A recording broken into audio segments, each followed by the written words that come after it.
What's going on, everybody? How many times as a salon owner have you asked yourself the question, what do I need to be focused on right now? And there's a million answers, but there's really only one thing you need to focus on. And on today's Salon Owner Evolution Revolution show, we're going to talk about that one thing. Stick around. Salon owners are some of the most amazing people on planet Earth.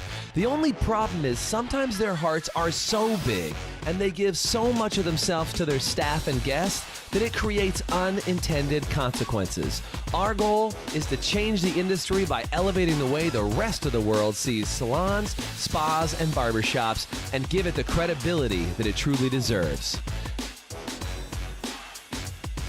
This is the Salon Owner Evo Revo Show. Today's podcast is brought to you by Salon Scale, allowing you to charge by what you know, not by what you feel. What's going on, everybody? Welcome to today's show. I'm Jason Everett, your host, and on with you and me today, whether you're listening with us on the podcast later or you're hanging out with us live. By the way, if you're on with us live, comment with the word live. I'd love to know if you're hanging out with us today. Is on the show today, we have the founder of the Salon Owner Collective out of Australia and New Zealand. Her name is Larissa. We've been hanging out. We've had the opportunity of knowing each other for probably, I don't know, I guess it's been a year, almost 2 years now. She runs an amazing coaching company, and I'd love to introduce you to her because we just have talked a lot and realized there's some drastic differences between what they do down there. I think I can say down under. I'm pretty sure I can say that. And what we do up here in North America. And so I'm really glad to have her on. We've had some great discussions. Please welcome to the show, Larissa from Salon Owner Collective. What's up, Larissa? Jason, thank you for having me. Oh my gosh, super good. Am I allowed to say down under or do I get in trouble because that doesn't reference all New Zealand? I just want to make sure I'm referencing appropriate landmarks. Let's face it, we're at the bottom of the earth. Yeah, it's okay. No, I'm okay see, with it. okay, see, now I know. I was geography shaming you. See, these are the things I didn't know the answer. You were like, down under what? Down under America? That's not how I meant it. Flip America upside down. You guys are up and over. We'll put it that way. You're in the up and over. Super glad to have you on, Larissa. Thanks for being on the show today. I really appreciate you being here. And, you and I have chatted a bunch. Like, there are some big differences between, salon owner life in Australia, New Zealand versus North America. But there's a lot of things that are the same. Right? Like, I know commission structures can change. I know, how you hire people can change. There's a few things that can change. But what doesn't change is the focus of the salon owner, right? And that's why I want to talk to you about today is what is some of the focus. So what do you find most people ask you about, Larissa, as a part of what you do? What do you find most people come to you and start asking about? Because there is a million things you could be focused on as a salon owner, right? I think that's the thing in itself. I often talk to business owners. I've got so much to do. I don't know where to start. Everything's falling apart. I don't have enough time in the day. I'm behind the chair. I'm trying to be a mum. Forget about being a wife. And I'm in overwhelm. And I think overwhelm probably is the biggest roadblock to growth. We've got too many cans open. We're going super wide and we're not going very deep. We're not completing anything. And I really think it's, as creative entrepreneurs that we are when we decide to be a business owner, it's a blessing to have this ability to multitask, but it's also our curse. It's our worst nightmare because we open a bunch of stuff. We're really good at shiny object syndrome. Oh, that's fun. Let's start that. I've got a great idea. I'd like to serve my clients better. I want to implement something new, and before we know it, we're juggling 100 things, completing nothing, and the business actually isn't moving forward. We're busy as anything, and we're not getting the growth. So I think we're kind of our own worst enemy. Truth. And by the way, if that's you, do me a favor and type in "that's me" in the chat. And I mean, look, I've been a creative entrepreneur for years and years, and I know that that's the curse of pretty much anybody who is in any sort of creative industry, but especially in the salon world. People are so used to creating with their hands and creating these amazing things with their minds. But the problem is when you just are really good at creating, you create problems, you create issues when they're not there, you create more work to do than you need to do. And so you're good at creating business, but you're also really good at creating the other things that will really get in your own way. Now, Larissa, you run an amazing podcast yourself, the Salon Collective. And you guys, how long have you guys been doing that podcast, by the way? I know you guys longer than me. How long have you been doing yours? About 4 years now. Yeah, so it's amazing. If you get a chance, and again, if you're listening to our podcast, I hope you will go over and subscribe to Larissa's as well. What kind of content do you guys talk about on a weekly basis on there? Just so I know. I mean, hopefully it's stuff like this, but what are some of the things that you guys talk about typically? My goal in life is to help the business owner really step into their role as the CEO, as the business owner. And that's probably the primary topic is like, how can we get out of our own way? What should we be spending our time on? What are some strategies and tips and to help us narrow the focus? So the podcast is definitely revolved around that. I always have a couple of great guests who can come and share tips and tricks of what to do and what not to do. So yeah, come and hang out. Yeah, please check out more. And Larissa, you and I are kind of cut from the same cloth of like, look, go get more education on how to run your salon. I don't think there can be too many people helping with education. And I know you do an amazing job of supporting people. So that's why I love having you on. And I know you're the real deal. We've spent a lot of time together. And I guess in my mind, what are some of the things when you sit down with people, how do you get them in a spot where they're not confused by 1,000 options? What do you do to help narrow their focus, get them crystal clear about what they need to do? What are some of the tactics or the little secrets you could tell us that people can maybe borrow from? Okay, so I believe there are 9 key drivers in your business, the things that are going to drive your business forward. And we do a little exercise where we go through each of those 9 things and we rate the state of that department in your business. We use a super simple traffic light, like if it's green, I'm happy. If it's orange, probably I'd like it to be better. If it's red, it's an SOS, it's a state of confusion. Help me now, I want to cry. And it's a little bit of a process of elimination. Let's start with the things that are on fire, out of control right now, and let's stamp those down first. And for a set period of time, let's focus on one thing that's really going to move the needle and give ourselves permission to park the other stuff. That, like if no one's going to die and the business isn't going to break, it's actually okay if we don't do that right now. And we just work on the thing that actually, we rate that by 2 things. One, is someone going to die? Is the business going to collapse if we don't fix it? And I like it. Good criteria. If we fix this, is it going good criteria. If we fix it, is it going to move the needle? What needle is it going to move? What's the result I'm going to get?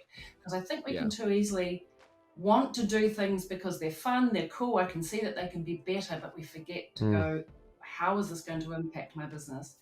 Right. How is this going to drive the business forward?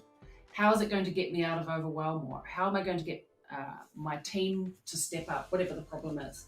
And so I think it's a bit of a process of elimination, giving ourselves permission to, and we call it like one big rock, one thing that we're going to focus on and work on and fix and solve properly. So let me be the devil's advocate here for a second, right? Let me throw this out because I hear stuff like this all the time. I had a call. We were doing an open coaching call this morning, and this type of question comes up. Is I think people have an uncanny ability to convince themselves that every problem they have, if they don't fix, they will die, and that every good idea will move the needle. And again, I only poke because I want to go a little deeper, right? Is I feel like I was just talking to a guy today and he was like, I was thinking about doing membership pricing instead of standard pricing. So can you tell me about membership pricing? I'm like, look, man, what problem are you trying to solve with membership pricing? Because like he's like, well, all my barbers are full and everything's cool, but like I don't know, maybe membership pricing is the model I need to do. And I'm like, okay, stop. Like, why do you need to do that? He's like, it's something I'm not doing, and maybe it's better than what I'm doing. It's that grass is greener scenario, right? So I think the lie is that very often a lot of people think that everything will move the needle and that their salon will die if they don't post on Instagram stories today. So is there any way to refine that, or do you just like make a list and get a dartboard? Like, how do you kind of snap them out of that moment that they think everything is so important? Yeah. Okay. Agree. First thing is let's fix the stuff that you already are doing before we add anything new. Mm-hmm. That's the first thing. But I think So there's like three fix things that what's move the needle. actually broken. Fix what's actually broken and fix what you're actually already doing, because otherwise we're just layering more and more and more Yeah. on top, right? Yeah. And if we've got our foundations broken, how can we build a stable, um, you know, tower with a penthouse on top if the foundations are cracked? Totally. So we want to make sure that that is right.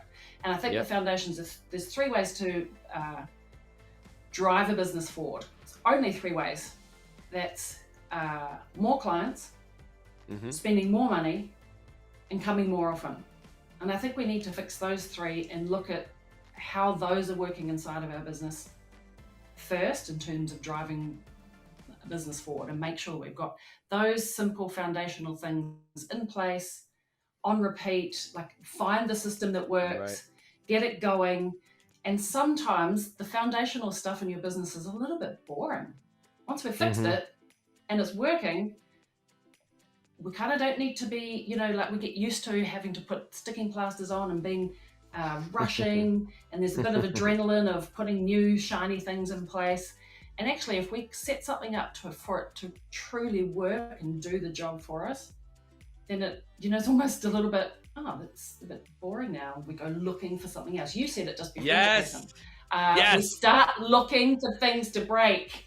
Right. Yeah. And that's the truth. And that's why, Larissa, I love working with you, because I know there's other people out there, and this I think is very common as a salon owner.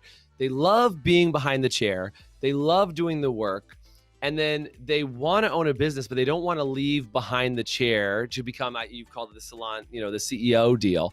And like, that's the difference is like, well, look, do you want to be a service provider or do you want to be the business owner? Right? Like, there really is a different layer in there that I think that deserves to exist. And I think so many salon owners get caught up behind the chair. And you and I have talked about this before, is that we really believe, like, let's be the business owner and step out from behind the chair so that you can actually run a business. I think you and I think we were in the same class, actually. We might have heard about this together. When we were, I don't know if you were in for that, when Mike McCallum says, your job is to create other jobs. Right? I don't know if you remember that. Maybe you were there. I can't remember. But anyway, we were in a similar class. And, Mike McCallum said, your job is to create other jobs for other people, not take jobs from other people. And I think when you're behind the chair as a salon owner, that creates kind of its own challenge. And you and I are in agreement is that, look, if you want to work behind the chair, work behind the chair, but let's build an actual business out of running your salon. Yeah? I like to think about it like per hour. We're used to thinking selling an hour at a time. We're used to blocking our appointment book by the hour. So I could spend 1 hour with one client and earn $100, right? Mm-hmm. Or I could spend 1 hour with 5 of my team members and teach them how to upgrade, how to rebook, how to do an increased layout, I don't know, whatever, something. Sure. Now I've just spent 1 hour with 5 people teaching them one skill that they can go out and practice that skill, do that skill with their clients 40 hours of the week. So now I've got 40 hours times 5 times 52 weeks of the year. And I think that's where you get exponential growth. Yeah. Yeah. Is it all behind the chair? Right. It's basically, that's why you go into business as a salon owner, right? Is leverage. If you want to open a salon and work behind the chair, then you might as well rent a suite or, rent your own little space or operate out of the garage. I was talking to somebody the other day and they, my wife owns a salon. I go, oh, great. Where's her salon at? And he goes, oh, it's our extra house out back. And I was like, well, yes, that is, that's part of it. Your wife cuts hair. And that's fine, but that doesn't mean you own a salon. Like, that's a very different conversation than saying my wife cuts hair out in the shed out back at the house. And I don't mean to belittle it by saying that. I just mean, like, it really is like a very different business when you have a team of people and you're growing. And that's where you and I are in the same vein, right? Is help teams of people grow to become more amazing at what they do, to give more, and to be of greater benefit to others. But I love what you said, 5 team members times 40 hours a week, 52 weeks a year, or your 1 hour spent behind the chair. Love that.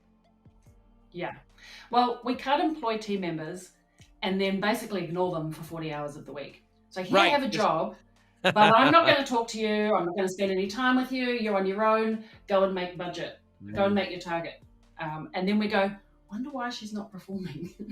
Yeah. So Why is that yeah, I person think not on their own being motivated, creative, and being driven? And they should be self-starters. Why do I have to talk to them for any reason, right?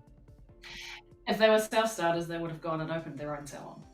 Amen. All right. So look, Or this is salon. great conversation. If you're getting more help out of this, I like it. You're making quick translations for me. I appreciate it. If you're getting value out of today, do me a favor and say value. When we come back, I want to talk with Larissa a little bit more about some of the differences between North America versus Australia, New Zealand, the big upper or the above us over, whatever we called it earlier. We're going to chat about that all when we come back after this short break. Hey, HPSA listeners, let me ask you this. Are you tired of not knowing what your hair color is costing you on every appointment and watching it chew up your profit? Well, with Salon Scale, we take the guesswork out for you.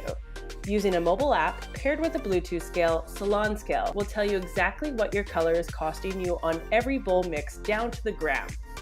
As you mix, Salon Scale will also digitally store your formulas and track how much product is being used in real time, so you can manage your inventory, cover your expenses, and generate more profit in your salon. Use promo code HPSA10 to get 10% off an annual subscription. Salon Scale, the new standard for mixing color. Welcome back. I'm chatting with Larissa from the Salon Owner Collective from Australia, New Zealand, and she is a rock star salon owner coach, helping you to get out from behind the chair and run your business, which you might say, Jason, isn't that what you do? Yes, is the answer to that question. But the good news is Larissa and I have known each other for a couple years now. And again, she specializes in working with people in Australia, New Zealand. We specialize in North America. And we've done it. We've talked to people in Australia, New Zealand, and they've been like, hey, there's a couple differences that just don't seem to line up. And so look, while we cross over, I think there's a hell of a lot more to give by helping you get access to more great tools, more great information, and hearing it from somebody else sometimes, maybe with a fancier accent than me. I get it. She sounds cooler. I get it. But sometimes you need to hear it. And even though I joke about a different accent, right? I have an accent to her. She has an accent to me. But the idea is sometimes you need to hear it from somebody else's voice, right? You need to hear it from somebody else and go, I kind of like how you said that because it gave me the exact thing I needed to put it in the right perspective. And I am just a huge fan of making sure that you just get help as a salon owner. You know, you mentioned your mission, Larissa. Our mission is to elevate the way the rest of the world sees the beauty industry, right? And just elevate it, because I think a lot of people don't feel like this is kind of a second-class citizen job, owning a salon. And I love that you're on that same mission in the sense of elevating people to run a legitimate business or be a CEO of a salon company, not just say I own a salon because I happen to own a pair of shears. Yeah. So true. I love that mission for sure. Yeah. Yeah. And I love that we can be in alignment on some of those things. So talk to me about this. When you said you have these 9 things you take people through, you have 9 areas that you take people through. You get really clear about what's working. You figure out what are the areas that are broken, fix those, and then you get them to focus on one big rock until fixed. And as you said earlier, I just want to recap it. You said you want to ignore everything that the salon won't die or close, and that if you fix it, it will move the needle. Then you mentioned 3 other things that were really important in moving the needle. You said there's 3 areas: more clients, getting more clients, getting more dollar per guest or more money per client, or having them come in and visit you more often, so frequency. And I love this because I'm kind of doing the conversion over to what we would reference versus you would reference, and I love it. We're right on the same page. So talk to me about, once they've kind of gotten that moving, do you just keep tackling the next big rocks, or how do you plan out the future? What kind of process do you take salon owners through so they can get even further in their lifestyle and their career as salon owners? Yeah, okay. Good question. There's a couple of big key things that we need to focus on, team being one of them, how we pay the team and making sure that our profit margins are right for the team, that they're paid well, that the business is profitable. And I think too many business owners are scared of their business being profitable. But if we're not profitable, we're not future-proofing. If we're not profitable, we can't ensure that we're going to be around tomorrow. So we need to pay our team right. We need to be super profitable. We want to make sure that we've got the right systems and processes in place that run the business so we're not at the center. Because I think too often as a business owner, where, when the traffic lights break down at the crossing, at the intersection, and like we Yeah. put on our white gloves and we go, all right, you go here and we'll go here, and where you go. And it makes us feel super important and really like we know what we're doing and everybody needs us. But actually, it's not really sustainable for us to be able to grow when we're so required to be at the center of our business. So we want to remove ourselves out of Good. being needed, let go of our ego a little bit, and make sure that the business is a little bit more self-sustaining so we can pick up the next big rock or the next interesting project and make sure that we've got a good flow of clients coming into the business, that the way that we serve the clients are being served consistently, and that the clients are being served in a way that they come to the brand and they don't come to the stylist. I think if we're Yes. so Say that stylist again. That was centric, the money right there. yeah. If we are That so was it. stylist centric, we're at really high risk. As stylists leave, we lose our clients. And so we want to make sure that the clients are coming to the brand, not to the Yes. stylist. Yes, and I want to amen and echo that. Like if I could high five you digitally, bam! I got a digital high five, Larissa, for you. Yeah, I got you. I would just say the same thing: is that so many times, right, Larissa? People just rely so heavily on the stylist to represent the brand, rather than the brand representing the brand, and the stylist to be a representative of the brand. And I love how you said that, right? Is if they're a client, and I would say like a client of the salon, they're a client of the salon, they come to the door, they can have one stylist, they can have a massage therapist, they can have a nail person who's doing stuff for them, an esthetician, and like they work with everybody. But so often, everybody's got strangleholds on their clients. And if their stylist is not there, they would never dream of talking to anybody else. And that's a detriment to your brand. And I think that is the kiss of death for so many salons when they're like, why did that top performer leave and take all of my clients with them? Well, what did you do to invest in that relationship with that stylist? Or sorry, not with the stylist, with the guest? Because if you didn't invest in that relationship and you were expecting just the stylist to do it, well, then that's the problem, right? Is that they just get hung up and they get caught up right there. So I just, like I said, amen and high five across the world. I've heard this stat. I'm curious if you see it to be true where you are. I've seen this stat before when you mentioned profitability. I've seen the stat. 7% of salons make money, 20% break even, and the rest of the salons are paying out of pocket to go to work in their salon. So they either work for free in their salon or they make less than they made as a stylist to be there, the remaining percent. Have you seen that to be true in your opinion, or do you disagree with that statement or that poll? I am not surprised by those numbers. I would say that probably it's super scary to say that would be true, but I wouldn't argue with it. I think that is absolutely the state of the industry, sadly. And I think, this is what we're here for, Jason, is to help change that, to help shift that. There's that small percentage of people who are making a lot of money, and there's nothing special about those people. I was one of those people. There's nothing special about me. I just did the work. Well said. I agree with you. And I, not to say there's nothing special about you. I think there's plenty of special things about you and about every one of the people listening. I knew that was I would controversial to agree. say. But I would agree is that don't stress yourself out. It's not that they were born differently. It's not that they had another, some other random thing. They might have gotten some help or some support, but they were normal people asking the right questions, looking for help and support, and they moved the needle in the direction of owning a salon. And I just have to say, like, you guys know how to get a hold of us, because if you listen to our show, you're around all the time. Check out our Facebook groups and our communities and things like that. But I want to tell you about Larissa's communities, because if you can get more information, the better. Larissa, what is your Facebook group? How can people go track you down? Is it Salon Collective as a Facebook group also, or what's the way to get that? Profitable and Successful Salon Owners. I'll give you the link. But come and, if you search Profitable Salon Owners, you'll find us. Come and join. Come hang out. I love it. I love it. I love it. Well, that's good. So yeah, so check out Profitable Salon Owners, which also is very similar to our group. So you'll probably see both of us at the same time. I would encourage you to be at both. And also, do you have a resource you could give so people can kind of check out some of your stuff too, Larissa? Is there any cool tools, or is it in the group? It is in the group, but it's Master Your Inner Salon CEO. There's a couple of key steps that are going to help you really narrow your focus, get clear on where you need to work on in your business so you can really step into that role and move the needle in your business. Nice. I love it. So if you want that, do me a favor and comment, download. We'll give you the link so you can check out some more of Larissa's stuff. And if you're a salon owner that is in Australia, New Zealand, and you're trying to figure out how to run your business and you want some help, can't recommend Larissa enough. She does some great work down there. And again, I just want to make sure that you guys have got some good support no matter where you are around the globe. And being a friend of Larissa's has certainly been an awesome pleasure of mine. I hope it becomes the pleasure of you as well. Larissa, thanks for being on the show today. I hope you have a wonderful rest of your day, and I will talk with you soon. Thanks for being on. Appreciate you. Thanks for hanging out.